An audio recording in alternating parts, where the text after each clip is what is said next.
కేవలం 7,999 up to 10 kgs వరకు బరువు తగ్గి అధిక బరువు నుంచి వచ్చే ప్రధాన సమస్యలను దూరం చేసుకోండి. రాజా సాబ్, ఫౌజీ డిలే కావడంతో తాను రాని లోటును ప్రభాస్ మరోలా తీరుస్తున్నాడా? ఆ సినిమాను ప్రేక్షకులు బాగా ఓన్ చేసేసుకున్నారా?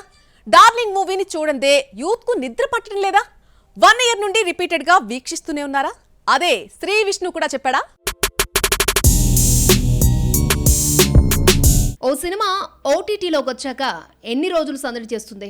ఒక నెల రోజులు, మహా అయితే మరో నెల రోజులు. కానీ బ్లాక్ బస్టర్ సినిమా సలార్ మాత్రం ఏకంగా 400+ డేస్ నుండి డిజిటల్ ప్లాట్ఫామ్స్ లో ట్రెండ్ క్రియేట్ చేస్తోంది. ఎక్కువ మంది రిపీట్ మోడ్ లో సినిమాను చూస్తూ ఉండడంతో నెట్ఫ్లిక్స్ లో టాప్ 10 లో ట్రెండ్ అవుతోంది సలార్. ప్రభాస్ ప్రశాంత్ నీల్ కాంబోలో 2023 ఎండింగ్ లో రిలీజ్ అయి థియేటర్లో మ్యాసివ్ హిట్ అందుకున్న ఈ మూవీ 2 నెలలకు ఓటీటీ బాట పట్టింది. థియేటర్స్ లో కాస్త కన్ఫ్యూజన్ క్రియేట్ చేసిన సలార్ ఓటీటీకి వచ్చాక డిజిటల్ ప్రేక్షకులకు హాట్ ఫేవరెట్ సినిమాగా మారిపోయింది. Prabhas cutout and action packed friendship elevations కి ఫిదా అయిన యూత్ ఆడియన్స్ రిపీట్ మోడ్ లో సీన్లను చూసి చిల్ అవుతున్నారు. అందులోనూ కల్కి లాంటి హిట్ ఉన్నా కూడా కాటేరమ్మ కొడుక్కే పట్టం కడుతున్నారు ఓటీటీ లవర్స్. ఈ సినిమా చూడనిదే నిద్రపోమంటూ స్టార్ హీరోనే అన్నాడంటే ఇక సామాన్యుల సంగతి చెప్పనక్కర్లేదు. శ్రీ విష్ణు కూడా యూత్ లో ఈ సినిమా ఇంపాక్ట్ ఎలా క్రియేట్ చేస్తుందో ఓ ఇంటర్వ్యూలో వెల్లడించాడు.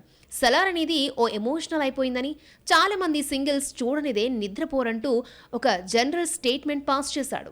దీన్ని బట్టి చూస్తే డార్లింగ్ ఫ్యాన్స్ కాదు, ఇతర సినీ లవర్స్ కూడా బాగా కనెక్ట్ అయ్యారని అర్థమవుతోంది. రాజాసాబ్, ఫౌజీ చిత్రాలు డిలే కూడా ప్రభాస్ను తెరపై చూడలేకపోతున్నాము అన్న బాధను కొంతమేర తీర్చేస్తోంది సలార్.